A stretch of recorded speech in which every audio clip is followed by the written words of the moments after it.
Agrobe 2020 akan melakukan praktikum perlindungan tanaman, yaitu mengamati hama dan penyakit pada tanaman jeruk. di kebun pelangan di Gunung Pati. Ikutin kita terus ya.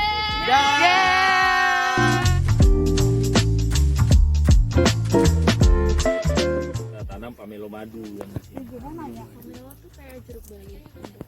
Kalau secara bentuknya itu mirip seperti jeruk bali, cuma besarnya ukurannya lebih kecil, jadi kayak kendi gitu. Dan warnanya itu orange dari luarnya sampai dalamnya. Terus bijinya juga nggak begitu banyak. Andai kata ada 1-2 lah. Manis ya Pak karena pakai madu. Iya. Atau Baru apa dicoba untuk belajar berbuah. Jadi usia tanaman yang ada di sini itu belum lebih 3 tahun. Pamelo itu dia 6.000 meter persegi. Oh, 6.000. Kalau jumlah tanamannya 300.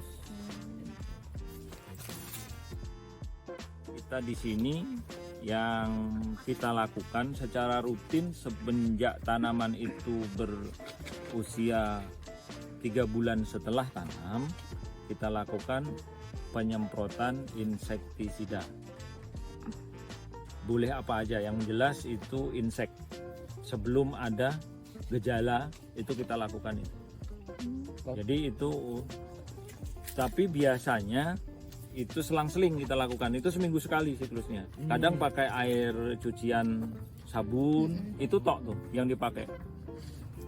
Nah, dengan hormon perangsang tubuh paling, kalaunya pakai sabun itu campurannya. Nah kemudian setelah dia minggu berikutnya, jadi per 2 minggu itu kita pakai insektisida dari kimia sintetik. Kimia sintetik yang kimia pabrik kan, jadi bukan klasifikasi organik atau pestisida nabati orang kenal, atau pesnap, disingkat pestisida nabati itu pesnap, itu kita nggak pakai. Kalau pesnap itu di tanaman lain, tanaman sayuran kita pakai pesnap. Kalau untuk jeruk kita tidak mengedepankan itu. Kemudian lagi di sini kita itu aplikasi ada yang namanya bubur bordu, tapi tidak ada dijual di pasaran tuh, bubur California. Nah itu untuk penanggulangan jamur. Itu penyemprotan juga Pak? Enggak, itu dioleskan di batang tanaman. Jadi ramuannya dioleskan di batang tanaman. Nanti akan timbul dia itu hijau-hijau seperti ini. Iya. Berarti maksudnya kayak salep gitu Pak? Iya, jadi diolesin gitu. Dioles gitu ya? Dia macam kayak kapur. Oh kayak kapur. Coba ini sudah berapa lama karena sudah besar, kemudian tanaman kita lihat masih sehat, akhirnya enggak kita lakukan lagi. Karena dilakukan, kalau kita menggunakan itu, bahan itu kita hanya waktu-waktu tertentu, biasanya di musim penghujan. Di awal musim penghujan kita ada aplikasi itu, jadi 1 tahun cuma 1 kali. Oh berarti di musim penghujan doang? Karena musim penghujan kan kelembapan tinggi tuh. Iya.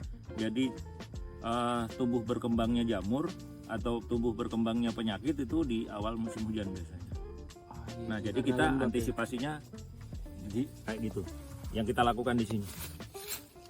Tapi salapnya nggak kena air Pak, kan musim hujan. Ya justru itu, karena ketika dia itu tidak di batangnya, diharapkan dia bisa nyebar ke tanah itu, penyakit-penyakit lain yang bakal timbul itu terkendalikan dengan resapan itu tadi, dia larut tadi terbawa di tanah itu tadi, jadi nanti tetap terserap kembali ke batang itu tadi. Itu yang diharapkan. Begitu. Kenapa kok di batangnya? Biasanya itu supaya jauh lebih irit, dan nantinya diharapkan trichoderma bisa ada di situ. Bahasanya ada trichoderma deh, jamur yang menguntungkan bagi tanaman, tapi kategori trichoderma yang menguntungkan bagi tanaman, karena bicara trichoderma itu ada macam-macam. Tapi kita tidak akan bahas spesifik apa sih nama trichodermanya, yang jelas trichoderma gitu.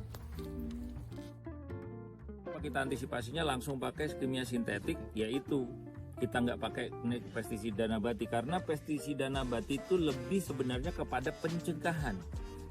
Kalau pengendalian, kalau di hama yang kompleks biasanya itu persentase keberhasilannya juga rada kecil.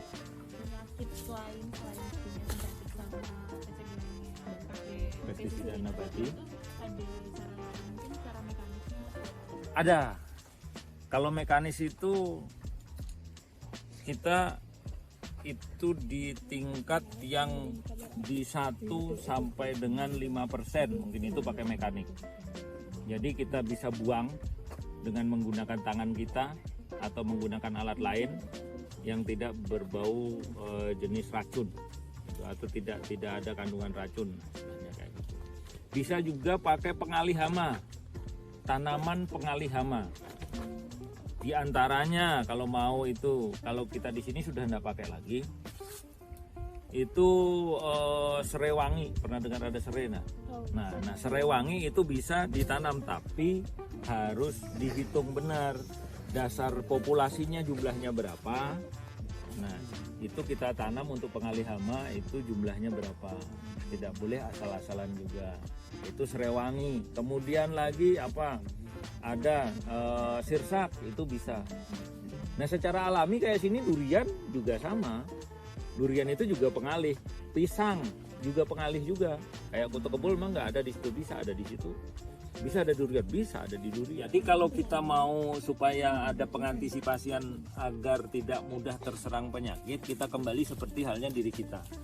Di mana ada tubuh kita itu sehat, otomatis penyakit tidak akan mudah menyerang. Nah, tanaman itu bagaimana kita perolehan bibitnya harus sehat. Yang paling awal sama sekali berarti daerah di tempat daerah kita itu cocok enggak ditanamin itu. Nah, kalau tidak cocok jangan dipaksakan.